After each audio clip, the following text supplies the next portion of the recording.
नमस्कार, प्रणाम, स्वागत है आपका आपके अपने YouTube चैनल एग्जाम वॉरियर में। तो एग्जाम वॉरियर आपके लिए लाया है परम आईएएस का टेस्ट सीरीज। ठीक है, परम आईएएस के टेस्ट सीरीज की अगर हम बात करें तो हमने आपको टेस्ट सीरीज 1 का 2 टॉपिक करवा दिया है। इसमें फर्स्ट में हमने 1 to 50 क्वेश्चंस किए थे एंड सेकंड वाले में 51 to 100 क्वेश्चंस हमारे द्वारा करवाए गए थे। ठीक है, तो आज हम लोग टेस्ट पेपर 1 का बाकी बचा हुआ 50 क्वेश्चन करने वाले हैं, क्योंकि आपको बता दें कि ये 68 बीपीएससी के लिए स्पेशली था और बीपीएससी में 150 प्रश्न पूछे जाते हैं बीपीएससी आयोग के द्वारा, और 50 प्रश्न हमारे बाकी रह गए हैं टेस्ट 1 के। तो आज हम उसको देखने वाले हैं। उसको देखने से पहले मैं आपको बता दूं कि ये जो टेस्ट सीरीज है ये आपके लिए बहुत इंपॉर्टेंट है। अगर आप पीसीएस के स्टूडेंट है, किसी भी पीसीएस के स्टूडेंट है फ्रेंड्स, बहुत इंपॉर्टेंट है आपके लिए। आप रेलवे के स्टूडेंट है, आप बैंक के स्टूडेंट है, आप एसएससी के स्टूडेंट है, अगर आप इन सब एग्जाम्स के एस्पिरेंट्स हैं तो आपके लिए बहुत इंपॉर्टेंट है। और बीपीएससी वालों के लिए तो बहुत बहुत बहुत बहुत ज़्यादा इंपॉर्टेंट है, क्योंकि परम आईएएस के टेस्ट सीरीज से, परम आईएएस से आप बहुत अच्छे से वाकिफ है। 65th के जो टॉपर है ये यहीं से हैं, गौरव कुमार सिंह। आपको पता है कि परम आईएएस से ही है। और आपको बता दूं कि ये बहुत ही इंपॉर्टेंट रहेगा बीपीएससी वालों के लिए, दरोगा वालों के लिए। तो इसको आप एकदम स्किप नहीं करेंगे फ्रेंड्स, इसलिए मैं बिल्कुल एनालाइज करके अच्छे से पढ़ा रही हूँ ताकि आपको समझ में आ जाए। वन लाइन में पढ़ाने से कोई फायदा नहीं है। बीपीएससी का बिल्कुल एनालाइजिंग मोड में, बिल्कुल सॉल्यूशन के साथ ये वाला टेस्ट सीरीज हमारे पास अवेलेबल है। तो क्यों ना हम आपको अच्छे से और बहुत ही आराम से अच्छे से पढ़ाएं, ताकि आपको सब कुछ समझ में आए और एग्जाम को, आप जब एग्जाम में बैठे तो एग्जाम को क्लियर करके ही आए। ठीक है, तो आइए स्टार्ट करते हैं। स्टार्ट करने से पहले एक बार फिर बता रही हूँ, ये एग्जाम वॉरियर का चैनल है और यहाँ पर आपको ऑल कॉम्पिटिटिव एग्जाम्स के लिए एमसीक्यूज मिलेंगे, टेस्ट सीरीज मिलेगी। और मैंने आज से सेक्शन वाइज डिवाइड भी कर दिया है कि सुबह 6 बजे हमारी वीडियो आएगी हिस्ट्री की, उसके बाद 12 बजे वीडियो आने वाली है ज्योग्राफी की, शाम के 6 बजे हम पॉलिटी की वीडियो लाएंगे और रात के 9 बजे हमारा टेस्ट हो जाएगा। ठीक है, टेस्ट में हम कुछ भी ला सकते हैं, ओके ना। तो आइए हम देखते हैं। और आज का जो हमारा पहला सवाल होगा वो 101 नंबर का क्वेश्चन है। एनोस्मिया और एजुसिया शब्द कभी कभी समाचारों में देखे जाते हैं, वे निम्नलिखित में से किसकी स्थिति है। तो आपको बताना है किसकी स्थिति है। आपके सामने आपके ऑप्शंस हैं, क्रमशः गंध और स्वाद का नुकसान, क्रमशः स्वाद और गंध का नुकसान, क्रमशः दृष्टि और सुनवाई का नुकसान, क्रमशः स्पर्श और गंध की भावना का नुकसान, या फिर ऑप्शन नंबर ई। तो आपको बता दें कि हमारा ऑप्शन नंबर ए बिल्कुल करेक्ट है। आइए हम सॉल्यूशन देख लें। सॉल्यूशन आपका आपके सामने है फ्रेंड्स, देखिए option number A is the correct answer of question number 101। ठीक है, क्रमशः गंध और स्वाद की हानि। ठीक है, घ्राण शक्ति का नाश, गंध अंधापन के रूप में भी जाना जाता है। एनोस्मिया गंध की भावना का आंशिक या पूर्ण नुकसान है। यह नुकसान अस्थायी या अस्थायी हो सकता है। सामान्य स्थितियां जो नाक की परत में जलन पैदा करती है, जैसे कि एलर्जी या सर्दी, अस्थायी एनीमिया का कारण बन सकती है। अधिक गंभीर स्थितियां जो मस्तिष्क या तंत्रिकाओं या सिर के औघात को प्रभावित करती है, गंध की अस्थायी हानि का कारण बन सकती है। बुढ़ापा भी कभी कभी एनोस्मिया का कारण बनता है। ठीक है, एनोस्मिया अक्सर नाक में सूजन या रुकावट के कारण होता है, जो गंध को नाक के ऊपर तक जाने से रोकता है। ठीक है, अब हम लोग एजुसिया के बारे में देख लेते हैं। एजुसिया जीव के स्वाद कार्यों का नुकसान है। ठीक है, हाइपोगेसिया स्वाद का आंशिक नुकसान, और डिस्गेसिया स्वाद के विकृति या परिवर्तन की तुलना में ट्रू एजुसिया अपेक्षाकृत दुर्लभ है। ठीक है, स्वाद विकारों के मुख्य कारणों में सिर का आघात, ठीक है, ऊपरी श्वसन पथ का संक्रमण और विषाक्त पदार्थों और दवाओं के संक्रमण में आना है। ठीक है, अब हम अपना देखने वाले हैं प्रश्न नंबर 102, क्वेश्चन नंबर 102, जो कि आपके सामने है और आपके स्क्रीन पर है। तो आइए हम लोग उसको देख लेते हैं। उस एंजाइम का नाम क्या है जो जुगाली करने वाले युवा जानवरों के पेट से प्राप्त होता है और डेयरी उद्योग में पनीर का उत्पादन करने के लिए भी उपयोग किया जाता है। तो रेनिन, ठीक है, पेप्सिन, लाइपेज, ट्रिप्सिन, या फिर ऑप्शन नंबर ई। तो अब हम देखने वाले हैं अपना सॉल्यूशन। तो आ जाते हैं सॉल्यूशन वाले पेज पर, और ये जो हमारा आंसर है वो क्या है, रेनिन। ठीक है, आइए हम देख लें। रेनिन एंजाइम बछड़ों और मेमनों जैसे युवा जुगाली करने वाले जानवरों के पेट से प्राप्त होता है। ठीक है, जिसका उपयोग डेयरी उद्योग में पनीर के उत्पादन के लिए किया जाता है। Very important question for BPSC के लिए भी बच्चे याद रखेंगे। ठीक है, रेनिन एंजाइम को काइमोनोसिस भी कहा जाता है। क्या कहा जाता है, काइमोनोसिस। ठीक है, सॉरी काइमोसिन। क्या, काइमोसिन। क्या कहा जाता है फ्रेंड्स, काइमोसिन। रेनिन एंजाइम को काइमोसिन भी कहेंगे, आप याद रखेंगे। ये कुछ क्वेश्चन को मैं बार बार इसलिए बोल रही हूँ कि आप याद रखना, क्योंकि इसको ना घुमा फिरा के बीपीएससी कर सकता है। ये बहुत अच्छा क्वेश्चन है बीपीएससी और बिहार दरोगा वालों के लिए। ठीक है, आइए अब हम देखेंगे हमारा क्वेश्चन नंबर 103, ठीक है, जो कि आपके सामने है और आपके स्क्रीन पर है। अम्ल और उनके प्राकृतिक स्रोत के निम्नलिखित युग्मों में से कौन सा सही सुमेलित है? ठीक है, तो टमाटर में ऑक्सैलिक अम्ल, ठीक है, नेटल स्टिंग ये टार्टिक अम्ल, संतरा एसिटिक अम्ल, नींबू में मेथेनोइक अम्ल, या फिर ऑप्शन नंबर डी। ठीक है, तो आइए देखिए सॉल्यूशन। तो ये जो है ना टमाटर में ऑक्सैलिक अम्ल, ये क्या था हमारा?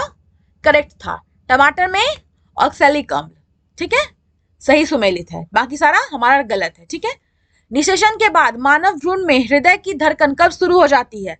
1 से 2 सप्ताह के दौरान, 2 से 3 सप्ताह के दौरान, 3 से 4 सप्ताह के दौरान, 4 से 5 सप्ताह के दौरान, या फिर ऑप्शन नंबर ई। तो आइए हम सॉल्यूशन देख लें। तो 4 से 5 सप्ताह के दौरान हो जाती है फ्रेंड्स। मानव भ्रूण में दिल की धड़कन निषेचन के लगभग 4 से 5 सप्ताह के बाद शुरू हो जाती है। ठीक है, इस अवधि के दौरान दिल की धड़कन की आवाज सुनने में बहुत नरम होती है। इस अवधि के दौरान भ्रूण की हृदय गति 105 टू 121 बार 1 मिनट में मतलब के बीच होती है। ठीक है, अब हम देखने वाले हैं अपना क्वेश्चन नंबर 105। ठीक है, पॉलीमर और उनके उपयोग के निम्नलिखित जोड़ों में से कौन सा सही ढंग से सुमेलित नहीं है? आपको बताना है कि कौन सा सही ढंग से सुमेलित नहीं है। ठीक है, तो ये है टेफ्लॉन, नॉन स्टिक बर्तन, ठीक है, बेकलाइट, विद्युत इंसुलेशन, पॉलिस्टर, फाइबर रस्सी, मेलामाइन, ये चीनी मिट्टी के बर्तन, या फिर ऑप्शन नंबर ई। तो इसका जो है ना फ्रेंड्स, ऑप्शन नंबर ई बिल्कुल करेक्ट है। क्या है? ऑप्शन नंबर ई जो है बिल्कुल करेक्ट है, सभी सही सुमेलित है। क्या है फ्रेंड्स? सभी सही सुमेलित हैं। देखिए मैं इसमें टिक भी करते जाती हूँ, ठीक है, आना तो आप लोग भी कंफ्यूज हो जाइएगा। इसका हमारा ऑप्शन था 4 to 5 फिक्स। ठीक है, इसमें था टमाटर, जी हाँ बिल्कुल। इसमें क्या था फ्रेंड्स? इसमें था रेनिन, वेरी गुड। आइए देख लें, इसमें था ऑप्शन नंबर ए। ठीक है, अब हम देखेंगे हमारा क्वेश्चन नंबर 106। ठीक है, आर्बर कल्चर निम्नलिखित में से किसकी खेती या फिर पालन को संदर्भित करता है? रेशम कीट, घोगा, पेड़ और झाड़ियां, समुद्री जीव, या फिर ऑप्शन नंबर ई। ठीक है, तो आइए देख लें। तो पेड़ और झाड़ियां की खेती, ठीक है। वृक्षारोपण, यह व्यक्तिगत पेड़ों, झाड़ियों, लताओं और अन्य बारहमासी लकड़ी के पौधों की खेती, प्रबंधन और अध्ययन है। ठीक है, वृक्षारोपण का विज्ञान अध्ययन करता है वृक्षारोपण का विज्ञान अध्ययन करता है कि ये पौधे कैसे बढ़ते हैं और सांस्कृतिक प्रथाओं और उनके पर्यावरण के प्रति प्रतिक्रिया करते हैं। ठीक है, तो अब हम देखेंगे क्वेश्चन नंबर 107। इसका सही ऑप्शन हो जाएगा सी। क्वेश्चन नंबर 107 आपके सामने है और आपके स्क्रीन पर है। रक्त सीरम में एल्बुमिन सबसे महत्वपूर्ण प्रोटीन है, यह निम्नलिखित में से किसके द्वारा निर्मित होता है? तो आपको बताना है। तो आपको बता दूं, ऑप्शन आपका हृदय, फेफड़े, यकृत, अंतःस्रावी ग्रंथियां, या फिर ऑप्शन नंबर ई। तो आइए हम अब इसका सॉल्यूशन देख लेते हैं। सॉल्यूशन भी आपके सामने है। इसका ऑप्शन नंबर सी जो है बिल्कुल करेक्ट हो जाएगा, यकृत। ठीक है, जिगर। एल्बुमिन प्लाज्मा में पाया जाने वाला सबसे प्राचुर परिसंचारी प्रोटीन है। यह स्वस्थ मानव रोगियों में प्लाज्मा की कुल प्रोटीन सामग्री का आधा प्रतिनिधित्व करता है। एल्बुमिन यकृत हेपोटोसाइटस द्वारा संश्लेषित होता है और दर से रक्त प्रवाह में तेजी से उत्सर्जित होता है। यकृत में बहुत कम एल्बुमिन जमा होते हैं और इसका अधिकांश भाग रक्त प्रवाह में तेजी से निकल जाता है। एल्बुमिन भी एक कोलाइड द्रव है जिसे द्रव पुनर्जीव की आवश्यकता वाले रोगियों को दिया जाता है, विशेष रूप से औघात या बड़ी मात्रा में पैरासेंटेसिस की सेटिंग में। ठीक है, अब हम देखने वाले हैं अपना 108 नंबर का प्रश्न, जो कि आपके सामने आ गया है, आपके स्क्रीन पर है। ठीक है, किसी परमाणु की मूल अवस्था में उसके परमाणु कक्षाओं में इलेक्ट्रॉनों को भरने का तरीका निम्नलिखित में से किसके द्वारा नियंत्रित होता है? ठीक है, तो आपका ऑप्शन है हेनरी का नियम, हाइजेनबर्ग की अनिश्चितता सिद्धांत, पाउली का बहिष्कार सिद्धांत, ऑफबाउ का सिद्धांत, या फिर ऑप्शन नंबर ई। तो आइए हम इसका सॉल्यूशन देख लें। ऑफबो का सिद्धांत। ठीक है, ऑफबाउ सिद्धांत उस तरीके को निर्धारित करता है जिस तरह से एक परमाणु की परमाणु कक्षा में उनकी जमीनी अवस्था में इलेक्ट्रॉन भरे जाते हैं। इसमें कहा जाता है कि कक्षीय ऊर्जा स्तर के बढ़ते क्रम में इलेक्ट्रॉनों की परमाणु कक्षाओं में भर दिया जाता है। ऑफबाउ सिद्धांत के अनुसार सबसे कम ऊर्जा स्तर वाले उपलब्ध परमाणु कक्षक उच्च ऊर्जा स्तर वाले कक्षाओं में पहले व्यस्त रहते हैं। ठीक है, अब हम देखेंगे हमारा क्वेश्चन नंबर 109। आ जाइए क्वेश्चन नंबर 109 पर। किसी व्यक्ति का पूरा आकार देखने के लिए समतल दर्पण की न्यूनतम ऊंचाई कितनी होनी चाहिए? व्यक्ति की ऊंचाई का 1/4, व्यक्ति की ऊंचाई का 1/2, व्यक्ति की ऊंचाई का 3/4, व्यक्ति की ऊंचाई के बराबर, या फिर ऑप्शन नंबर ई। तो आइए इसका हम सॉल्यूशन देख लें। व्यक्ति की ऊंचाई का कितना? 1/2। किसी व्यक्ति की पूरी छवि देखने के लिए आवश्यक समतल दर्पण की न्यूनतम ऊंचाई उसकी ऊंचाई की आधी होनी चाहिए। ठीक है, ऐसा इसलिए है क्योंकि परावर्तन में आपतन कोण परावर्तन कोण के बराबर होता है जब प्रकाश की किरण किसी व्यक्ति के नीचे से ऊपर की ओर जाती है और उसकी आंखों तक पहुंचती है तो वह स्वयं की स्पष्ट पूर्ण छवि को देखने में सक्षम होता है। ठीक है, अब हम देखने वाले हैं हमारा क्वेश्चन नंबर 110 जो कि आपके सामने आ गया है और आपके स्क्रीन पर है। ठीक है, हैबर विधि द्वारा अमोनिया के निर्माण में निम्नलिखित में से किस उत्प्रेरक का उपयोग किया जाता है? ठीक है, तो ये क्या है फ्रेंड्स? Fe+Pt, Fe+MO, Ni या फिर Pt+Ni, या फिर ऑप्शन नंबर ई। तो क्या सही है? आइए अपना सॉल्यूशन देख लें। तो ये जो है ना फ्रेंड्स Fe+MO। ठीक है, हैबर की प्रक्रिया मुख्य रूप से प्राकृतिक गैस मीथेन से प्राप्त हाइड्रोजन के साथ हवा से नाइट्रोजन को अमोनिया में जोड़ती है। प्रतिक्रिया प्रतिवर्ती है और अमोनिया का उत्पादन एक्सोथर्मिक है। ठीक है, इस प्रक्रिया में प्रयुक्त उत्प्रेरक आयरन और मोलिब्डेनम, ठीक है, मोलिब्डेनम Fe+MO है जो एक प्रोमोटर के रूप में कार्य करता है। किसके रूप में कार्य करता है? प्रोमोटर के रूप में कार्य करता है। ठीक है, अब हम देखने वाले हैं हमारा क्वेश्चन नंबर 111 जो कि आपके सामने है और आपके स्क्रीन पर है। बिहार स्वास्थ्य विज्ञान विश्वविद्यालय BUHS का प्रथम कुलपति किसे बनाया गया था? ठीक है, तो ऑप्शन है आपके डॉक्टर विकास Kumar, doctor Arvind Prasad, doctor Surendra Nath Sinha, doctor Gopal Krishna पाल, या फिर ऑप्शन नंबर ई। तो आप देख लीजिए इसका सॉल्यूशन। आइए इसका सॉल्यूशन देख ले फ्रेंड्स। तो आपका जो सही आंसर है वो है डॉक्टर सुरेंद्र नाथ सिन्हा। कौन? डॉक्टर सुरेंद्र नाथ सिन्हा। आइए इसका सॉल्यूशन देख लें बिल्कुल डिटेल में। उन्हें बिहार स्वास्थ्य विज्ञान विश्वविद्यालय अधिनियम 2021 के प्रावधानों के तहत कुलपति के पद पर नियुक्त किया गया। पटना मेडिकल कॉलेज अस्पताल के पूर्व प्राचार्य डॉक्टर सुरेंद्र नाथ सिन्हा का कार्यकाल उनकी आयु प्राप्त करने तक होगा। ठीक है, 75 वर्ष तक। ठीक है, बिहार अपने राज्य में स्वास्थ्य विज्ञान विश्वविद्यालय स्थापित करने वाला देश का तीसरा राज्य है।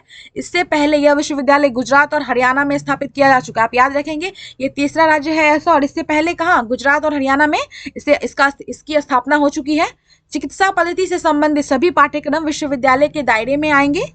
राज्य सरकार सभी अनुमंडलों में ANM और सभी जिलों में एक BSc नर्सिंग व GNM संस्थान स्थापित कर रही है जो इसके तहत काम भी करेगी। ठीक है, अब हम देखने वाले हैं हमारा क्वेश्चन नंबर 112 जो कि आपके सामने है और आपके स्क्रीन पर है। तो आइए हम इसको देख लें। ठीक है, बिहार का पहला ऑक्सीजन पार्क किस जिले में बनाया जा रहा है? आपके ऑप्शंस है पटना, दरभंगा, गोपालगंज, मुजफ्फरपुर, या फिर ऑप्शन नंबर ई। ठीक है, तो आपको बता दें ये गोपालगंज में बनाया जा रहा है। इसका डिटेल एनालिसिस हम लोग देख लेते हैं। बिहार में पहला ऑक्सीजन पार्क गोपालगंज जिले के थावे के वन परिसर में बनेगा। ठीक है, आजादी का अमृत महोत्सव पर जैव विविधता के संरक्षण और संवर्धन के लिए नगर वन योजना के तहत देश के 75 शहरी वन परिसर क्षेत्र का विकास किया जा रहा है। इसमें शहर के 7 किलोमीटर की दूरी पर स्थित थावे मंदिर के पास 12.63 हेक्टेयर क्षेत्र में फैले वन परिसर क्षेत्र का भी चयन किया गया है। तमिलनाडु के सेलम में पेरियार यूनिवर्सिटी जैसा ऑक्सीजन पार्क बनाने की योजना है। प्रस्तावित वन परिसर में भीम प्रजाति के बांस के पौधे लगाए जाएंगे। बांस किसी भी अन्य पौधे की तुलना में 35% अधिक ऑक्सीजन देता है। ठीक है, इस बात को भी आप याद रखेंगे। ठीक है। आइए अब हम देखेंगे हमारा 113 नंबर का प्रश्न। पिछले 15 वर्षों में सबसे कम भूमि उत्पादकता गिरावट में बिहार का देश भर में कौन सा स्थान है? पहला, दूसरा, तीसरा, चौथा या फिर ऑप्शन नंबर ई? इसमें सीधी सी बात है, ऑप्शन नंबर ई की तो फिलहाल ऑप्शन नंबर ई में उपरोक्त में से एक से अधिक की तो कोई बात नहीं है। ठीक है, इसका हम लोग देख लेते हैं क्या होगा फ्रेंड्स। तो दूसरा स्थान है। ठीक है, इसका एनालिसिस देख लें। सिर्फ 8 राज्यों के पास 80% खराब जमीन है। इसमें मिजोरम और पंजाब के हालात सबसे खराब बताए गए हैं। ठीक है, मिजोरम में निम्नकृत भूमि में 188% और पंजाब में 80% की वृद्धि हुई है। ठीक है, बिहार में यह गति कम है। हिमाचल प्रदेश में 12% के बाद बिहार सबसे कम उत्पादकता हानि वाला राज्य है। यह केवल 13% की वृद्धि हुई, यहाँ केवल 13% की वृद्धि हुई है। इसके पीछे सबसे बड़ा कारण यहाँ की पारंपरिक खेती और एकीकृत खेती है। इसमें किसान अनाज, सब्जियां समेत कई फसलों का उत्पादन करते हैं। इस मामले में एक उत्पाद दूसरे के लिए इनपुट बन जाता है। ठीक है, किसान अभी भी सीमित मात्रा में रासायनिक उर्वरकों का उपयोग करते हैं। इसके अलावा गंगा और उसकी सहायक नदियों द्वारा लाई गई मिट्टी भी उत्पादकता बढ़ाती है। ठीक है, अब हम देखेंगे हमारा 114 नंबर का क्वेश्चन। ठीक है, आपके सामने है और आपके स्क्रीन पर है। Global startup up ecosystem report GSER 2022 में अफोर्डेबल टैलेंट में किस राज्य को एशिया में पहला स्थान मिला है? आपके ऑप्शंस हैं केरल, तेलंगाना, कर्नाटक, आंध्र प्रदेश या फिर ऑप्शन नंबर ई। ठीक है, तो आइए देख लें इसका सॉल्यूशन। इसका सॉल्यूशन है केरल। ठीक है, आइए इसका एनालाइज देखें। GSER में वैश्विक रैंकिंग में राज्य को चौथा स्थान मिला है। ठीक है, इसे स्टार्टअप जीनोम और ग्लोबल एंटरप्रेन्योरशिप नेटवर्क द्वारा जारी किया गया है। केरल ने स्टार्टअप पावर हाउस बनाने के लिए 2006 में केरल स्टार्टअप मिशन की स्थापना की थी। 2020 में प्रकाशित पहले GSER में केरल को एशिया में 5वां और दुनिया में 20वां स्थान मिला है। ठीक है, अब हम देखेंगे 115 नंबर का क्वेश्चन। मानव रहित हवाई वाहनों को विकसित करने के लिए हाल ही में किस संस्थान में अत्याधुनिक स्वायत्त नेविगेशन तिहान पर प्रौद्योगिकी नवाचार केंद्र का उद्घाटन किया गया है? IIT Madras, IIT Delhi, IIT Hyderabad, IIT Bengaluru या फिर ऑप्शन नंबर ई? ठीक है, सॉल्यूशन देख लें। IIT हैदराबाद। ठीक है, क्या फ्रेंड्स, IIT हैदराबाद भारत की पहली स्वायत्त नेविगेशन सुविधा तिहान, ठीक है, का उद्घाटन 4 जुलाई 2022 को IIT हैदराबाद परिसर में केंद्रीय विज्ञान और प्रौद्योगिकी राज्य मंत्री जितेंद्र सिंह द्वारा किया गया था। 130 करोड़ रुपए के बजट पर केंद्रीय विज्ञान और प्रौद्योगिकी मंत्रालय द्वारा विकसित TiHAN autonomous navigation for technology innovation hub, ठीक है, एक बहु अनुशासनात्मक पहल है जो भारत का भविष्य और अगली पीढ़ी की स्मार्ट मोबिलिटी तकनीक में वैश्विक स्थान देगा। ठीक है, अब हम देखने वाले हैं हमारा 116 नंबर का प्रश्न। ठीक है, आपके सामने है फ्रेंड्स, आइए देखिए बच्चों। एक कप्तान के रूप में T20 अंतरराष्ट्रीय क्रिकेट में सबसे तेज 1000 रन बनाने वाले भारतीय बल्लेबाज कौन बने हैं? ऋषभ पंत। आपके ऑप्शंस देख लीजिए, ऋषभ पंत, शिखर धवन, रोहित शर्मा, हार्दिक पांड्या या फिर ऑप्शन नंबर ई। ठीक है, तो देख ले हम रोहित शर्मा। कौन है फ्रेंड्स? रोहित शर्मा, भारतीय कप्तान रोहित शर्मा ने इंग्लैंड के खिलाफ साउथहैम्पटन यूके में चल रहे T20 मैच के दौरान 14 गेंदों में 24 रन बनाकर विराट कोहली का बड़ा रिकॉर्ड तोड़ा। वो MS धोनी और विराट कोहली के बाद 1000 रन 1000 रन बनाने वाले तीसरे भारतीय कप्तान हैं। रोहित शर्मा ने बतौर कप्तान 29वीं पारी में बल्लेबाजी करते हुए यह उपलब्धि हासिल की। विराट ने यह उपलब्धि 30वीं पारी में हासिल की और पाकिस्तान के बाबर आजम 26वीं पारी में बाबर आजम के नाम एक कप्तान के रूप में T20 अंतरराष्ट्रीय में सबसे तेज 1000 रन बनाने का विश्व रिकॉर्ड है। ठीक है, अब हम देखने वाले हैं हमारा क्वेश्चन नंबर 117। ठीक है, ऑप्शन नंबर सी सही था इसका। 117वां नंबर क्वेश्चन आपके सामने है, आपके स्क्रीन पर है। आइए मैं इसे पढ़ दूं। हाल ही में विश्व शांति मंच 2022 का आयोजन किस देश में किया गया? चीन, जापान, वियतनाम, मंगोलिया या फिर ऑप्शन नंबर ई। तो ये इसकी जो है ना, इसका आयोजन किया गया था चीन में, ठीक है। विश्व शांति मंच 2022 के 10वें संस्करण का आयोजन बीजिंग में सिंघुआ विश्वविद्यालय द्वारा किया गया। विश्व शांति मंच के एक भाग के रूप में ब्रिक्स सहयोग, अवसर और चुनौतियां पर एक पैनल चर्चा आयोजित की गई। चीन में भारत के राजदूत प्रदीप कुमार रावत इस चर्चा में पैनल में शामिल हुए। इस अवसर पर उन्होंने इस बात पर प्रकाश डाला कि ब्रिक्स देश मिलकर दुनिया में बहुत योगदान दे सकते हैं। ओके, अब हम देखेंगे हमारा क्वेश्चन नंबर 118 और आज का 18वां प्रश्न, ठीक है। विश्व आर्थिक मंच द्वारा जेंडर गैप रिपोर्ट 2022 में भारत का स्कोर कितना था? 0.814, 0.721, 0.789 या फिर एक मिनट, या फिर 0.629 या फिर ऑप्शन नंबर डी। तो आइए सॉल्यूशन देख लें।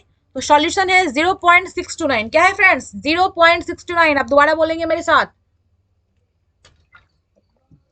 दोबारा इसलिए मैं बुलवा देती हूँ ताकि आपको याद रहे। मेरे साथ आप 2-3 बार बोलेंगे तो आपको याद रहेगा, ठीक है। इस सूचकांक में भारत 146 देशों में 135वें, ठीक है, 135वें स्थान पर है। 0.629 पिछले 16 वर्षों में भारत का 7वां सर्वोच्च स्कोर है। इस रिपोर्ट में भारत ने आर्थिक भागीदारी और अवसर पर अपने प्रदर्शन में सबसे महत्वपूर्ण और सकारात्मक बदलाव दर्ज किए। ग्लोबल जेंडर गैप इंडेक्स चार प्रमुख आयामों या उप सूचकांकों में लैगिंग समानता को अनुक्रमित करता है। भारत स्वास्थ्य और अस्तित्व में 146, आर्थिक भागीदारी और अवसर में 143, शैक्षणिक प्राप्ति में 107 और राजनीतिक सशक्तिकरण में 48वें, ठीक है, 48वें स्थान पर है, ठीक है। अब हम देखने वाले हैं आज का 19वां प्रश्न जो कि आपके सामने है और आपके स्क्रीन पर है, ठीक है। जापान के पूर्व प्रधानमंत्री शिंजो आबे की 8 जुलाई 2022 को गोली मारकर हत्या कर दी गई। उन्होंने किस वर्ष में पहली बार प्रधानमंत्री पद पर शपथ ली थी? ऑप्शन है आपके 2006, 2004, 2008, 2012 या फिर ऑप्शन नंबर ई, ठीक है। तो ये है फ्रेंड्स ऑप्शन आपका ए, 2006 में ली थी। शिंजो आबे जापान के इतिहास में सबसे लंबे समय तक रहने वाले प्रधानमंत्री थे। 26 सितंबर 2006, ठीक है। 26 सितंबर 2006 से 26 सितंबर 2007 और 26 दिसंबर 2012 से 16 सितंबर 2020 जापानी शहर नारा में एक जनसभा को संबोधित करते हुए शिंजो आबे को एक हमलावर तेत्सुआ यामागामी, आप इसका भी नाम याद रखेंगे, हो सकता है आपसे ये प्रश्न पूछ दिया जाए कि उन पर हमला किसने किया था, ठीक है। तो तेत्सुआ यामागामी ने गोली मार दी। शिंजो आबे ने एबेनॉमिक्स की अवधारणा दी, ठीक है, एबेनॉमिक्स की अवधारणा दी। यह आर्थिक नीतियों के सेट को संदर्भित करता है। इसमें देश में मुद्रा आपूर्ति बढ़ाने, सुधारों को लागू करने, सरकारी खर्च बढ़ाने की नीतियां शामिल है, ठीक है। अब देखते हैं हम अगला प्रश्न जो कि आपके सामने है। आ जाइए देख लें। केंद्रीय कृषि और किसान कल्याण मंत्रालय द्वारा किस योजना के तहत प्लेटफॉर्म लॉन्च किया गया? राष्ट्रीय कृषि बाजार, आपके ऑप्शंस देख लीजिए। राष्ट्रीय कृषि बाजार, कृषि उन्नत योजना, राष्ट्रीय खाद्य सुरक्षा मिशन, प्रधानमंत्री फसल बीमा योजना या फिर ऑप्शन नंबर ई। आइए देखें इसका सॉल्यूशन, ठीक है। राष्ट्रीय कृषि बाजार, केंद्रीय कृषि और किसान कल्याण मंत्री नरेंद्र सिंह तोमर ने कर्नाटक के बेंगलोर में राज्य कृषि और बागबानी मंत्रियों के सम्मेलन के मौके पर राष्ट्रीय कृषि बाजार के तहत प्लेटफॉर्म पीओपी का शुभारंभ किया, ठीक है। ENAM के तहत प्लेटफॉर्म का शुभारंभ किया। ENAM सेवा प्रदाताओं के एक मंच को प्लेटफॉर्म के रूप में एकीकृत करता है, जिसमें शामिल है समग्र सेवा प्रदाता जो गुणवत्ता परीक्षण, व्यापार भुगतान प्रणाली और रसद संबंधी सेवाओं सहित कृषि उत्पादों के व्यापार के लिए समग्र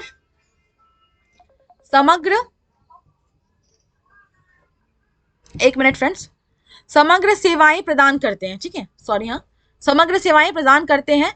राष्ट्रीय कृषि बाजार, ठीक है, राष्ट्रीय कृषि बाजार आप याद रखेंगे।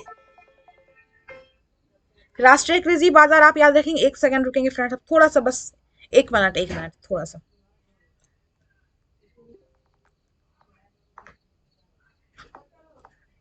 कोई नोटिफिकेशन आया है मुझे लग रहा है टीम की तरफ से। एक सेकंड, आप थोड़ा वेट कर ले बस, फिर मैं तुरंत कंटिन्यू हूँ, ठीक है।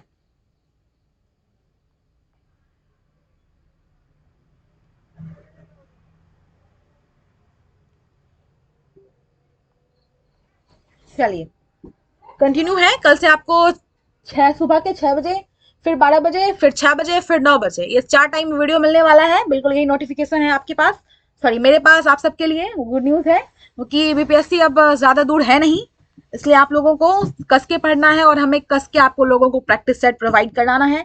इसलिए कंटिन्यू रहेंगे हम भी और कंटिन्यू रहिए आप भी प्रिपरेशन के साथ, ठीक है फ्रेंड्स। चलिए आगे बढ़ते हैं हम। इसको मैंने कंप्लीट करवा दिया है। 20वां नंबर प्रश्न हमारा आज का और टेस्ट पेपर का 120वां नंबर प्रश्न है, ठीक है। 121 नंबर पर अब हम लोग आ गए हैं। उपभोक्ता को उनके अधिकारों के बारे में जागरूक करके उन्हें सशक्त बनाने के लिए उपभोक्ता मामलों के विभाग द्वारा किस नाम से शुभंकर लॉन्च किया गया है। आपके ऑप्शंस है जया, जानवी, जानकी या फिर जागृति या फिर ऑप्शन नंबर ई।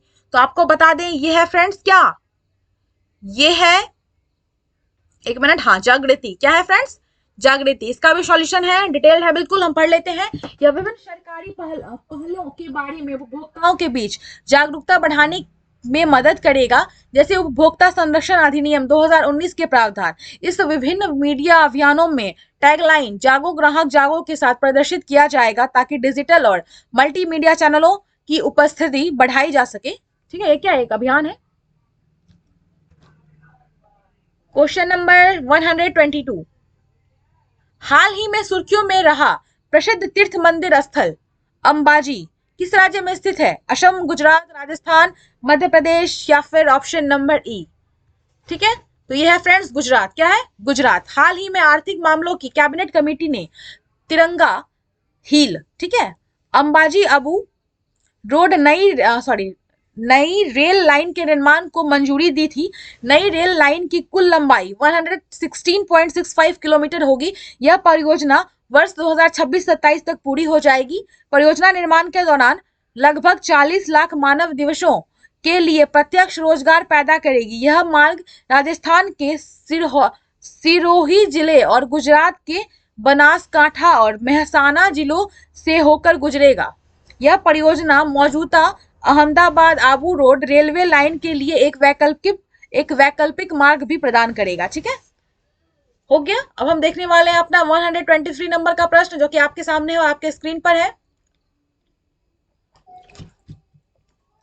भाषा की प्रसिद्ध लेखिका डॉक्टर प्रतिभा रे को डॉक्टर सी नारायण रेड्डी राष्ट्रीय साहित्य पुरस्कार से सम्मानित किया गया है, ठीक है। तेलुगु, ओडिया, तमिल, मलयालम या फिर ऑप्शन नंबर ई। तो आइए सॉल्यूशन देखें। उड़िया। क्या है फ्रेंड्स? उड़िया। इस अवसर पर बोलते हुए उपराष्ट्रपति वेंकैया नायडू ने तेलुगु भाषा और साहित्य में डॉक्टर सी नारायण रेड्डी के अमूल्य योगदान को याद किया और कहा कि उनके लेखन ने बड़ी संख्या में तेलुगु लोगों को मंत्रमुग्ध कर दिया है। प्रसिद्ध उड़िया भाषा के लेखक डॉक्टर रे के उपन्यासों और लघु कथाओं के बीच सराहना की गई है और उनमें महत्वपूर्ण सामाजिक मुद्दों को उठाया गया है। उन्हें वर्ष 2011 में ज्ञानपीठ पुरस्कार, वर्ष 2007 में पद्मश्री और वर्ष 2012 में पद्म भूषण से सम्मानित किया जा चुका है, ठीक है। अब हम देखने वाले हैं अगला प्रश्न। हाल ही में international union for conservation of nature IUCN, ठीक है, international union for conservation of nature द्वारा जारी की गई रेड लिस्ट में प्रवासी मोनार्क तितलियां को किस श्रेणी में रखा गया है? विलुप्त, संकटग्रस्त, जंगल में विलुप्त या फिर गंभीर रूप से विलुप्त या फिर ऑप्शन नंबर ई। तो आइए सॉल्यूशन देख लें। तो ये क्या है? संकटापन्न या फिर क्या बोलेंगे? संकटग्रस्त, ठीक है। ऑप्शन नंबर बी आपका करेक्ट आंसर हो जाएगा। यह डेनोस प्लेक्सिपस तितली की एक उप प्रजाति है जो अमेरिका में प्रवास के दौरान लगभग 4000 किलोमीटर की यात्रा करती है। यह सबसे अधिक मान्यता प्राप्त तितली प्रजाति है जो आवश्यक परागन और वैश्विक खाद्य प्रणाली को बनाए रखने जैसे विभिन्न पारिस्थितिकी तंत्र सेवाएं प्रदान करती है। प्रजातियों की एक छोटी आबादी ऑस्ट्रेलिया, हवाई और भारत जैसे देशों में भी पाई जाती है। पिछले एक दशक में महाद्वीप में उनकी आबादी में 23 to 72% की गिरावट आई है, ठीक है। अब हम देखेंगे 125 नंबर का प्रश्न। अंतरराष्ट्रीय खगोलीय संघ IAU द्वारा हाल ही में चर्चित प्लूटो को कब बौना ग्रह की श्रेणी में रखा गया था? ये जो क्वेश्चन है, मैं आपको बता दूं कि एनसीईआरटी जो है ना, 6वीं क्लास के एनसीईआरटी के पहले ही जो लेसन है उसमें ही ये प्रश्न है। ठीक है, इसलिए मैं बार बार बोलती हूँ कि 6ठी क्लास से लेकर के 12वीं तक की एनसीईआरटी आपको पढ़नी है फ्रेंड्स। एनसीईआरटी को बिल्कुल स्किप मत करिएगा। मैं आपको अपने बोल सकते हैं क्या, अपने तजुर्बे से बता रही हूँ। एनसीईआरटी को बिल्कुल स्किप नहीं करना है आपको। देखिए, मैंने एनसीईआरटी पढ़ा है, और जो भी क्वेश्चंस मुझे बार बार अगर लग जाता है ना कि एनसीईआरटी में, आपको फटाक से ना बता देती कि बच्चे ये एनसीईआरटी का क्वेश्चन है, और एकदम क्लियरली एनसीईआरटी में एकदम एग्जैक्ट दिया हुआ है। ठीक है, तो आपको बताना है कि कब किया गया था। तो मेरे अनुसार तो ऑप्शन नंबर बी करेक्ट हो जाएगा। आइए देख लें। देखिए, बी बिल्कुल करेक्ट है ना, मैंने भी एनसीईआरटी में पढ़ा है। ठीक है, नासा ने प्लूटो की एक बहुरंगी छवि साझा की। ठीक है, जिसमें बौने ग्रह की जटिल सतह को एक नई रोशनी में दिखाया गया है। इंद्रधनुष के रंग की छवि न्यू होराइजन्स मिशन के वैज्ञानिकों द्वारा ग्रह के अलग अलग क्षेत्रों के बीच कई सूक्ष्म रंग अंतरों को उजागर करने के लिए बनाई गई थी। न्यू होराइजन्स को 19 जनवरी 2006 को लॉन्च किया गया था। 24 अगस्त 2006 को प्लूटो को ग्रहों की श्रेणी से हटा दिया गया था। इसके लिए चेक गणराज्य की राजधानी प्राग में लगभग 2500 खगोलविद एकत्रित हुए और उन्होंने इस विषय पर मतदान भी किया। ठीक है, अब हम देखेंगे क्वेश्चन नंबर 126। आपके सामने आ गया है, आपके स्क्रीन पर आ गया है। बिहार के वर्तमान कानून मंत्री कौन है? देखिए, इतना अच्छा प्रश्न है आपके सामने। आपके ऑप्शन है कार्तिक कुमार, डॉक्टर शमीम अहमद, सुनील कुमार सिंह, सुमित कुमार सिंह, या फिर ऑप्शन नंबर ई। ठीक है, ऑप्शन नंबर ई से तो आप सब अवगत हैं। अच्छा बाबा, सॉरी। देखिए, डॉक्टर शमीम अहमद कौन है फ्रेंड्स? डॉक्टर शमीम अहमद शपथ ग्रहण के दूसरे दिन विवादों में आए राजद कोटि के मंत्री कार्तिक कुमार का विभाग 30 अगस्त के आदेश से बदल दिया गया। उन्हें कानून मंत्री की जगह गन्ना उद्योग विकास विभाग का मंत्री बनाया गया। 31 अगस्त को उन्होंने अपना इस्तीफा मुख्यमंत्री को सौंपा। इस तरह कार्तिक कुमार केवल 15 दिन ही मंत्री पद पर रहे। गन्ना उद्योग मंत्री रहे शमीम अहमद को कानून मंत्री की जिम्मेदारी दे दी गई। ठीक है ना, देख लीजिए आप, गन्ना उद्योग मंत्री जो थे उनको कानून मंत्री बना दिया गया। ठीक है, उसके बाद राजस्व एवं भूमि सुधार मंत्री आलोक कुमार मेहता राजद को गन्ना उद्योग, राजद से थे वो, ठीक है, उनको गन्ना उद्योग मंत्री बना दिया गया। ठीक है, और विज्ञान और प्रौद्योगिकी मंत्री, ठीक है, और डॉक्टर एक मिनट मंत्री निर्दलीय विधायक और मद्य निषेध उत्पाद शुल्क और पंजीकरण, ये ना जेडीयू से है। ठीक है, आपको बता दिए निर्दलीय से है। निर्दलीय की कोई विधायक है जिसको विज्ञान और प्रौद्योगिकी मंत्री बना दिया गया है, और मद्य निषेध उत्पाद शुल्क और पंजीकरण का जो मंत्री है ना, उन्हें जेडीयू में कोई है, उनको बना दिया गया है। ठीक है, आप देख सकते हैं कि गन्ना जो उद्योग मंत्री को कैसे शिफ्ट किया गया कानून मंत्री के पास, कानून मंत्री वाले पोस्ट पे। आप देख लीजिए हमारे बिहार के जो क्या कह सकते हैं, विकास कर रहे हैं हमारे बिहार में ना, जिस तरह से हमारी बिहार की सरकार वर्क कर रही है, आप उसको देख लीजिए यहीं पे। ठीक है, 127वां नंबर का प्रश्न है आपके सामने है और आपकी स्क्रीन पर है। 2022 फॉर्च्यून ग्लोबल 500 सूची में शीर्ष कंपनी कौन सी थी? टेस्ला, एप्पल, अमेजन, वॉलमार्ट, या फिर ऑप्शन नंबर ई। ठीक है, तो आइए सॉल्यूशन देख लें। ये था वॉलमार्ट। कौन सी थी फ्रेंड्स? वॉलमार्ट। लगातार 9वें साल वॉलमार्ट इस सूची में सबसे ऊपर है।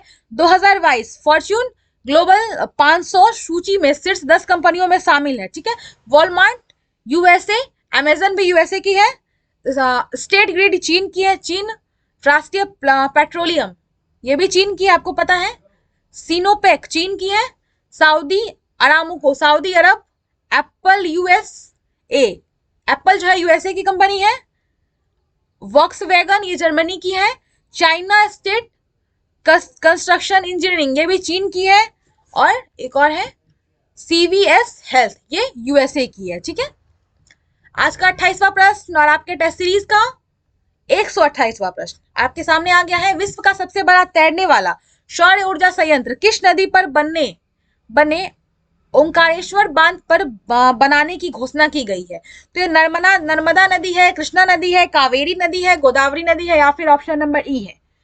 तो आइए इसका सॉल्यूशन देख लें। तो फ्रेंड्स ये है नर्मदा नदी। कौन सी नदी है? नर्मदा नदी, आप याद रखेंगे। यह सौर ऊर्जा संयंत्र मध्य प्रदेश के खंडवा में नर्मदा नदी के ओंकारेश्वर बांध पर 100 वर्ग किलोमीटर के क्षेत्र में 3000 करोड़ रुपए से अधिक की अनुमानित लागत से बनाया जाएगा। ठीक है। फ्लोटिंग पावर प्लांट में 2022-23 का तक लगभग 600 मेगावाट बिजली पैदा होने की उम्मीद है। जल विद्युत परियोजना में पानी से ऊर्जा का उत्पादन शामिल होगा। नया तैरता सौर संयंत्र खंडवा को मध्य प्रदेश का एकमात्र जिला बना देगा जिसमें तीनों घटक थर्मल पावर स्टेशन, हाइडल और सौर ऊर्जा होंगे। इससे हर जिले में 4000 मेगावाट से अधिक बिजली का उत्पादन होगा। ठीक है। अब हम देखने वाले हैं अपना आज का क्वेश्चन नंबर 29 और आपके टेस्ट सीरीज का 129 क्वेश्चंस। ठीक है। भारत और किस देश के बीच संयुक्त सैन्य अभ्यास अल नज़ा 4 का आयोजन किया गया? ओमान, कतर, सऊदी अरब, संयुक्त अरब अमीरात या फिर ऑप्शन नंबर ई? ये देख लें, ये है कौन सा देश? ये है ओमान। अभ्यास का यह चौथा संस्करण भारतीय सेना और ओमान की शाही सेना के बीच 1 से लेकर 13 अगस्त 2022 तक बीकानेर राजस्थान में महाजन फील्ड फायरिंग रेंज में आयोजित किया गया था। अभ्यास के दायरे में औपचारिक बातचीत, अभ्यास और प्रक्रियाओं की आपसी समझ, संयुक्त कमान और नियंत्रण संरचनाओं की स्थापना और आतंकवादी खतरों का उन्मूलन शामिल है। ओमान होर्मुज जल डमरू मध्य के प्रवेश द्वार पर है जहां से भारत अपने तेल आयात का 5वां हिस्सा आयात करता है। आप याद रखेंगे, तेल आयात का कितनावां हिस्सा? 5वां हिस्सा आयात करता है फ्रेंड्स। ठीक है। आज का हमारा 30वां प्रश्न, 22वें राष्ट्रमंडल खेलों का आदर्श वाक्य क्या था? Share the dream, bring it on, come out and play, sport is just the beginning या फिर ऑप्शन नंबर ई? तो आइए देख लें। खेल तो ऑप्शन नंबर डी, खेल तो बस शुरुआत है। ठीक है। Sport is just the beginning. Okay. आइए इसको थोड़ा डिटेल में देख लें। 72 राष्ट्रमंडल देशों के 5054 एथलीटों ने 20 खेलों में 280 कार्यक्रमों में भाग लिया। अन्य जानकारी आप देख सकते हैं। आधिकारिक तौर पर चार्ल्स प्रिंस ऑफ वेल्स द्वारा शुरू की गई थी। आधिकारिक तौर पर Prince Edward Earl of Wessex द्वारा समाप्त। और एथलीट्स ओथ, गोवामेंटर, Queen's baton, final runner, Dennis Lewis. ठीक है। अंथम चैंपियन UB40 मानचित्र पर डेपेज और गिली गो को दर्शाता है। और मुख्य स्थान क्या है इसका? Alexander stadium. कहां पे हुआ था? Alexander stadium. ठीक है। अब हम देखने वाले हैं 131 नंबर का क्वेश्चन, राष्ट्रमंडल खेल 2022 में किस खेल प्रतियोगिता में 4 सदस्यीय भारतीय महिला टीम ने स्वर्ण पदक जीता? गोल्फ, सक्सेस क्या है? सकैस। ठीक है। लॉन बाउल्स या फिर एथलेटिक्स रिले दौड़। ठीक है। या फिर ऑप्शन नंबर डी? तो देख लें आप, लॉन बाउल्स होगा। क्या हो जाएगा ये? Lawn bowls. आइए हम देख लें। Option number C is the correct answer of question number 131 and lawn bowls आपने देख लिया है। भारत की महिला team Lovely Choubey, Pinky, Nayanmoni, Saikia और क्या ये रूपा रानी तिर्की ने 2 अगस्त को फाइनल में दक्षिण अफ्रीका को 17 से 10 से हराकर राष्ट्रमंडल खेल 2022 में स्वर्ण पदक जीता था। इसके साथ यह लॉन बाउल्स में देश का पहला मेडल है। पदक विजेता 1 अगस्त सुशीला देवी लिकम्बम जूडो महिला 48 किग्रा रजत पदक और विजय कुमार यादव जूडो पुरुषों का 60 किलोग्राम कांस्य पदक जीता है इन्होंने। और हरजिंदर कौर भारोत्तोलन महिला 71 किग्रा कांस्य पदक इन्होंने जीता है। ठीक है। ये भी इन्होंने भी कांस्य पदक जीता है और इन्होंने जीता किसमें है? भारोत्तोलन में जीता है।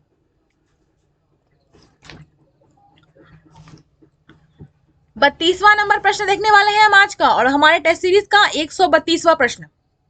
ठीक है। आपके सामने आ गया है आपके स्क्रीन पर। अगस्त 2022 के अंतिम सप्ताह में किस देश की रानी मैक्सिमा ने भारत का दौरा किया? कनाडा, बेल्जियम, नीदरलैंड, डेनमार्क या फिर ऑप्शन नंबर ई? तो आइए देख लें। ये कहाँ की थी? ये थी फ्रेंड्स नीदरलैंड की। कहाँ की? नीदरलैंड की आप देख लें, ये है नीदरलैंड की, ठीक है। डच हॉलैंड की रानी मैक्सिमा राजा विलेम अलेक्जेंडर की पत्नी है। ये किनकी? राजा विलेम अलेक्जेंडर की पत्नी। संयुक्त राष्ट्र महासचिव के विशेष वकील के रूप में विकास के लिए समावेशी वित्त और G20 ग्लोबल पार्टनरशिप GPFI के मानद संरक्षक के रूप में 29 से 31 अगस्त 2022 तक भारत की आधिकारिक यात्रा उन्होंने की, ठीक है। वह राष्ट्रपति श्रीमती द्रौपदी मुर्मू से मुलाकात की। उन्होंने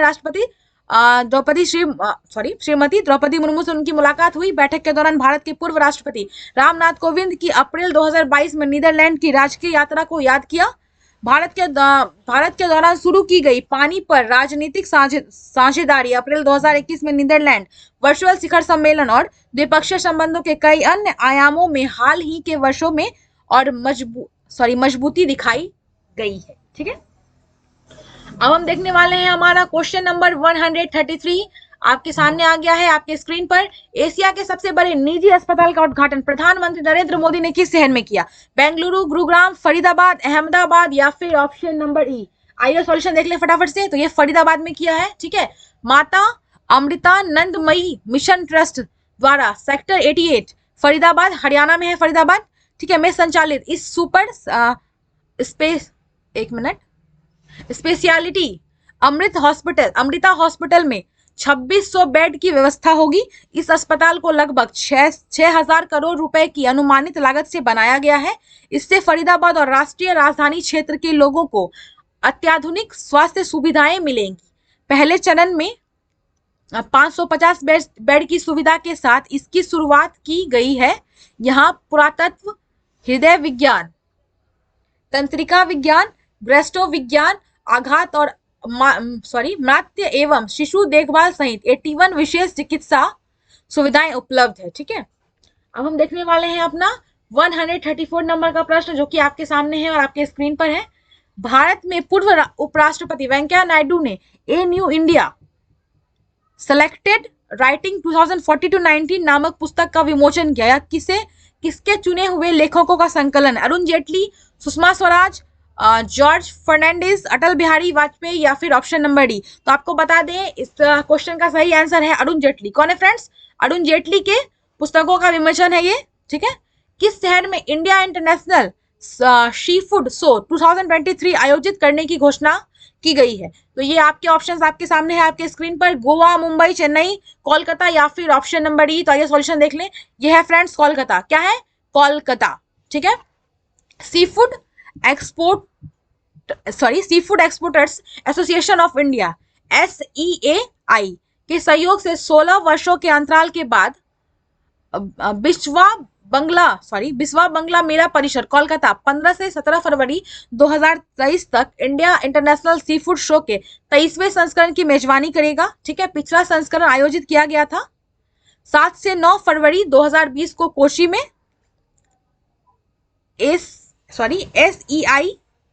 SEAI के अध्यक्ष डॉक्टर के एन राघवन ने कहा कि वर्ष 2021-22 के दौरान भारत में 7.76 अरब डॉलर मूल्य के समुद्री भोजन का निर्यात किया गया। इस वैल्यू के लिहाज से अब तक का सबसे ज्यादा है ये, ठीक है। इस साल 13,69,264 टन समुद्री उत्पादों का निर्यात किया गया। झींगा मछली का उत्पादन भी इस साल 1 मिलियन टन को पार कर गया है, ठीक है। अब हम देखने वाले हैं अपना 136 नंबर का प्रश्न। विश्व का सबसे ऊंचा रेल पुल किस नदी पर बनाया गया है? ब्याज, झेलम, चिनाब, सतलज या फिर ऑप्शन नंबर ई। तो आपको बता दें है चिनाब। कौन सी नदी है? चिनाब। किस राज्य सरकार ने बुनकरों के कल्याण के लिए नेथना कुबीमा योजना शुरू की है? केरल, तेलंगाना, तमिलनाडु, आंध्र प्रदेश या फिर ऑप्शन नंबर ई। ये आपके लिए बहुत इंपॉर्टेंट है, आप इसको याद रखने वाले हैं। तो आइए देख लें। तेलंगाना सरकार के द्वारा इस योजना को सरकार भारतीय जीवन बीमा निगम LIC के सहयोग से लागू करेगी। इस योजना में लगभग 80,000 बुनकरों के परिवारों को लाभ होगा, ठीक है। पात्र लाभार्थी की दुर्भाग्यपूर्ण मृत्यु होने पर सरकार बुनकर के परिवारों को 5 लाख रुपए का बीमा कवर प्रदान करेगी। हथकरघा और बिजली करघा बुनकरों के परिवारों को सरकार वित्तीय आश्वासन देगी, ठीक है। अब देख लेते हैं हम अपना क्वेश्चन नंबर 138, हाल ही में किसे sir Winston Churchill leadership award से सम्मानित किया गया है? आपके ऑप्शन है Boris Johnson, Barack Obama, Vladimir Putin और व्लादिमीर जेलेंस्की, या फिर ऑप्शन नंबर डी, ये हो जाएंगे व्लादिमीर जेलेंस्की। कौन हो जाएंगे? Vladimir Zelensky. और कौन सा अवार्ड दिया गया है इनको? Sir Winston Churchill leadership, sir Winston Churchill leadership. ठीक है, आइए अब देख लें अपना क्वेश्चन नंबर 139, किस नदी द्वारा निर्मित गोखुर झील अंसुपा झील को रामसर स्थल के रूप में अधिसूचित किया गया है? ये आपको सोन, गंगा, महानदी, यमुना, या फिर ऑप्शन नंबर ई। तो आपको बता दें ये है महानदी, आई थिंक, एक बार देख लें इसको, ये है फ्रेंड्स महानदी। देख लिया आपने, ये है महानदी। ठीक है, अब हम देखने वाले हैं अपना 140वां प्रश्न, उसके बाद हम मैथ्स के क्वेश्चंस को देखेंगे। ठीक है, टोक्यो पैरालिम्पिक 2020 में भारतीय पैरालंपिक दल के लिए थीम गीत कर दे कमाल तू, ठीक है, के संगीतकार और गायक का नाम बताना है आपको। संजीव सिंह, AR रहमान, मोहित चौहान, सुखविंदर सिंह, या फिर ऑप्शन नंबर ई। तो इसका आंसर आपको पता है फ्रेंड्स, ये है फ्रेंड्स, एक मिनट, ये है, कहाँ चले गए भाई, संजीव सिंह। कौन है फ्रेंड्स? संजीव सिंह। ठीक है, इसको पढ़ देते हैं। कर दे कमाल तू गीत एक दिव्यांग क्रिकेट खिलाड़ी संजीव सिंह द्वारा रचित और गाया गया है, जो लखनऊ के रहने वाले हैं। भारत की पैरालंपिक समिति का विचार समावेशिता के प्रतीक के रूप में दिव्यांग समुदाय के गीत तैयार करने का था। ठीक है, तो आइए हम देख लेते हैं। मैथ्स के प्रश्न है आपके सामने, मैं पढ़ देती हूँ और इसका सॉल्यूशन आप देख लीजिएगा। ठीक है, मैं सॉल्यूशन आपके सामने दे दूंगी। एक राशि को 10 वर्ष के लिए एक निश्चित दर पर साधारण ब्याज पर रखा गया। अगर इसे 5% अधिक दर पर रखा गया होता तो यह 600 रुपए अधिक प्राप्त होता। राशि क्या थी आपको बताना है, उस राशि के, वो राशि कितनी थी? ठीक है, तो इसका सॉल्यूशन मैं आपको दिखाती हूँ। ऑप्शन नंबर ए है इसका करेक्ट, 1200 रुपए थी वह राशि। यहाँ दिया गया है कि 5% अधिक दर पर 100 वर्षों के लिए साधारण ब्याज बराबर कितना हो जाएगा? 600 रुपए। ब्याज में वृद्धि 600 रुपए बढ़ जाएगी, तो 5% अधिक दर पर एक वर्ष के लिए साधारण ब्याज में वृद्धि 600/10, तो ये 60 रुपए हो जाएगी। यानी 60 रुपए निवेश की गई राशि का 5%, तो निवेशित राशि का 1% बराबर 60/5, इसलिए निवेशित राशि बराबर 60 गुना 100/5, तो ये आ जाएगा आपको 1200 रुपए। कितने? 1200 रुपए। आइए अब अपना 142वां नंबर का प्रश्न देख लेते हैं। जब किसी उत्पाद का विक्रय मूल्य 2 गुना कर दिया जाता है तो उस पर होने वाला लाभ 3 गुना हो जाता है। लाभ प्रतिशत ज्ञात करिए। ठीक है, बड़ा ही इंटरेस्टिंग प्रश्न है ये। मान लीजिए कि उत्पाद का लागत मूल्य 100 रुपए है, इसकी बिक्री मूल्य x मान लिया। ठीक है, तो लाभ बराबर क्या हो जाएगा? x - 100। अब SP को 2 गुना कर दिया जाए, फिर नया SP क्या हो जाएगा? 2x हो जाएगा, तो लाभ क्या हो जाएगा? 2x - 100। अब दी गई शर्तों के अनुसार 3x - 100 बराबर 2x - 100।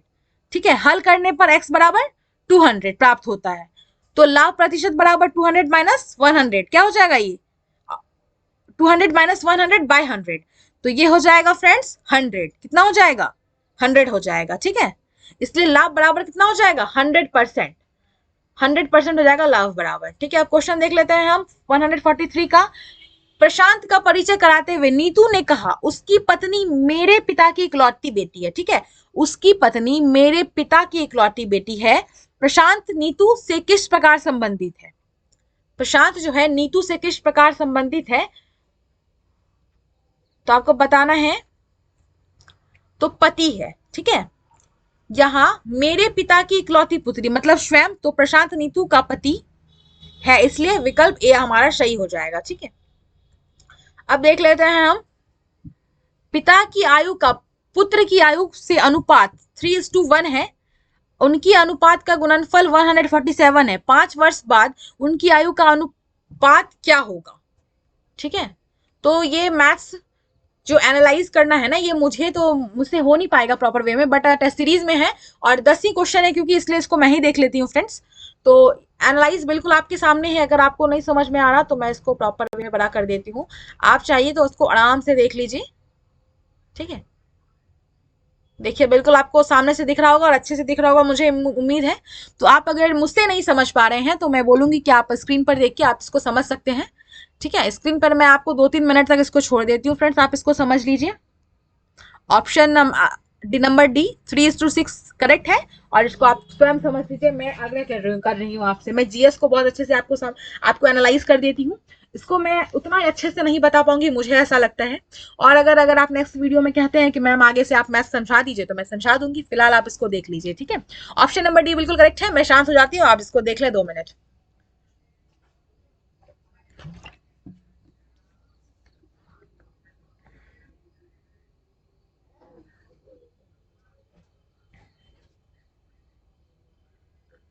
देख लिया आपने? चलिए अगला प्रश्न पढ़ देती हूँ मैं। एक दिन सुबह सूर्योदय के बाद आभा एक पेड़ के सामने खड़ी थी। पेड़ की छाया उसके ठीक दाहिने ओर गिरी। उसका मुख किस दिशा की ओर था? चलिए ये अच्छा प्रश्न है, तो इसको देख लेते हैं जरा। उसका मुख था फ्रेंड्स दक्षिण दिशा की ओर। सूर्य प्रातः काल पूर्व दिशा में उगता है। चूंकि आभा की परछाई उसके दाहिनी ओर पड़ती है, इसलिए वह दक्षिण की ओर उन्मुख है। ठीक है, किस ओर? दक्षिण की ओर उन्मुख है। ठीक है, 4 प्रश्न बचे हैं। 17 पर्यटकों की एक नाव को औसत भार 39 किलोग्राम है। यदि कोई नया पर्यटक समूह में शामिल होता है तो औसत 200 ग्राम बढ़ जाता है। नए पर्यटक का वजन कितना होगा? ठीक है, कितना 200 ग्राम बढ़ जाएगा तो नए पर्यटक का वजन कितना होगा? आप ऑप्शंस देख लीजिए। 39.2 केजी, 42.6 केजी, 51.7 केजी, 34.9 केजी, या फिर ऑप्शन नंबर ई। तो आप सॉल्यूशन देख लें। 42.6 किलोग्राम। नए पर्यटक का भार कितना हो जाएगा? 39.2 into 100, sorry into 18 minus 39 into 17। इसको इस तरह से निकाला गया है 42.6 किलोग्राम। ठीक है, 147 नंबर का प्रश्न देखने वाले हैं हम, जो कि आपके सामने है और आपके स्क्रीन पर है। दो ट्रेनें एक ही समय पर चलती है। एक ए से बी की ओर और दूसरी बी से ए की ओर। यदि वे एक दूसरे को पार करने के लिए क्रमशः 16 घंटे और 25 घंटे में बी और ए पर पहुंचती है तो दोनों ट्रेनों की गति का अनुपात ज्ञात करना है आपको। तो आइए देख लें। 5:4 दोनों ट्रेनों की गति का अनुपात है। आप इसको देख लीजिए, मैंने इसको बिल्कुल बड़ा कर दिया है, आप इसको और अच्छे से देख पा रहे होंगे। आपके स्क्रीन पर ये और अच्छे से दिख रहा होगा आपको। 2 मिनट में वेट कर लेती हूँ बस।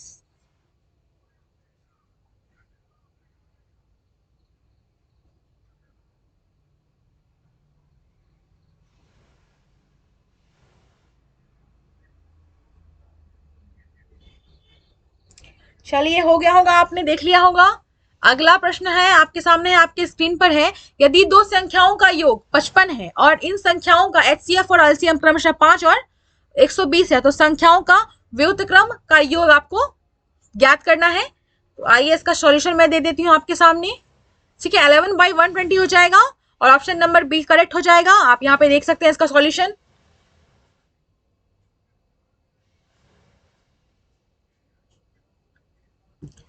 उम्मीद है आप सबसे कि आपने सॉल्यूशन को अच्छे से समझ लिया होगा। नहीं, अगर आप समझ पाए फ्रेंड्स तो वीडियो को 1 मिनट रोक करके आप जरूर समझ लीजिएगा। ठीक है, आगे बढ़ते हैं हम क्वेश्चन में। यदि आप 1 से 100 तक की सभी संख्याओं को लिखते हैं तो आप कितनी बार 3 लिखते हैं? चलिए बहुत अच्छा प्रश्न है ये। ठीक है, तो 20 बार। चूंकि 1 से 100 तक इकाई अंक के रूप में 3 के साथ 10 संख्याएं हैं। ठीक है, आप देख सकते हैं यही है और इसको समझने की आवश्यकता नहीं है। टेस्ट 1 का आज हम अंतिम प्रश्न देखने वाले हैं। एक दुकानदार एक टेबल फैन को 2500 रुपए में बेचता है। यदि पंखे का क्रय मूल्य 2000 रुपए है तो लाभ प्रतिशत आपको ज्ञात करना है। बहुत अच्छा प्रश्न है फ्रेंड्स। इसको चलिए मैं दिखाती हूँ आपको, दिखाती हूँ क्या समझाती हूँ। रुक जाइए थोड़ा, 1 मिनट 25% हो जाएगा फ्रेंड्स। कितना हो जाएगा? 25%। देख लीजिए, एक बार प्रश्न फिर से कह दूं। एक दुकानदार एक टेबल फैन को 2500 रुपए में बेचता है। यदि पंखे का क्रय मूल्य उसका 2000 रुपए था, ठीक है, तो उसको कितना प्रतिशत का लाभ हुआ? तो सीधा सीधी 25% का लाभ हो गया उसको। ठीक है ना, ऑप्शन नंबर 20 में करेक्ट हो जाएगा। तो चलिए टेस्ट 1 जो है हमारा यहीं पे समाप्त हुआ। कल हम लाने वाले हैं टेस्ट 2। ठीक है। आप बिल्कुल परेशान मत होइएगा, कल टेस्ट 2 आ जाएगा और मैं 50 क्वेश्चंस करवाऊंगी, ठीक है। 50 क्वेश्चंस करके हम लोग करते हैं, इतना परेशान होने की, इतना घबराने की जरूरत नहीं है। धीरे धीरे करके सारे टेस्ट सीरीज में ले आऊंगी परम आईएएस की। होता क्या है ना कि एक बार में हम ज्यादा करवाने लगे तो आप लोगों को भी समझ में नहीं आएगा। 50 करके अगर हम करवाते हैं तो आप लोगों को भी बहुत अच्छे से कवर हो जाएगा फ्रेंड्स, आराम आराम से कवर कर लेते हैं, ठीक है। और टेस्ट की बात है इसलिए एक दिन में 50 ही करते हैं, ठीक है। और बिल्कुल टाइम से आपको सब कुछ मिल जाएगा। अभी रात के 9 बजे को उसको मैंने स्टार्ट किया था, तो आप इसको देख लीजिए। सुबह 6 बजे हम हिस्ट्री लाएंगे या फिर बिहार एक परिचय को। अब लास्ट के 2 वीडियोस बचे हैं लगभग, तो बिहार एक परिचय हम लोग समाप्त ही कर दे। जाते जाते मैं आपको बता दूं कि एग्जाम वॉरियर का चैनल है और यहाँ पर आपको